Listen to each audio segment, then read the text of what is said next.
আয়াতুল কুরসি কেন তেলাওয়াত করবেন? কারণ রাত্রেবেলা একজন মালাক বা ফেরেশতা আপনাকে পাহারা দিবে ইনশাআল্লাহ। আর পশ্চিমাদের দর্শন বলে দিলাম, ওরা কিন্তু এই অদৃশ্যের জগতে বিশ্বাস করে না।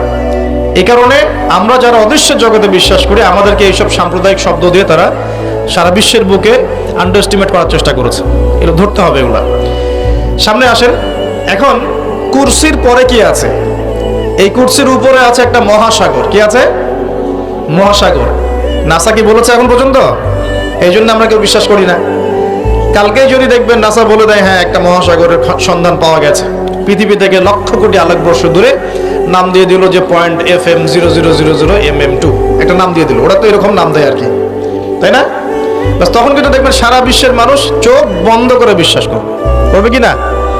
আমরা কিন্তু আল্লাহর প্রতি চোখ বন্ধ করে বিশ্বাসের জায়গায় এই পশ্চিমাদের উপর এখন চোখ বন্ধ করে বিশ্বাস করি। এটা কি বুঝেন?